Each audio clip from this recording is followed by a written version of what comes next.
Happy Friday to you. Have you ever worked really hard on something and then had to share it with somebody else? Maybe somebody that hadn't done anything, and you said, "Man, this is not fair. They didn't even work for this." If you didn't do it as an adult, you've probably done it as a child, or maybe you've had it said, "That's not fair." I'm not talking about socialism here. I'm not trying to get political. I'm talking about real life situations. Maybe in your family, maybe at your job.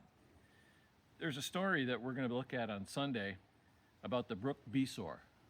This is not the Brook Besor, but imagine standing next to that brook and waiting for some guys who came back from a battle. They had all kinds of stuff in their possession, and they even had your wife and children. When they came back, they said, "Hey, you can have your wife and child, but nothing else.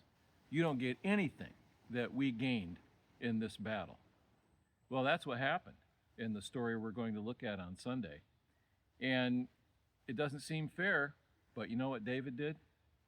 David said, these people who remained behind, these people who had their feet soaking in the water while we were out to battle, they're going to share in the spoils of war. Now, you might say, well, I don't think that was fair.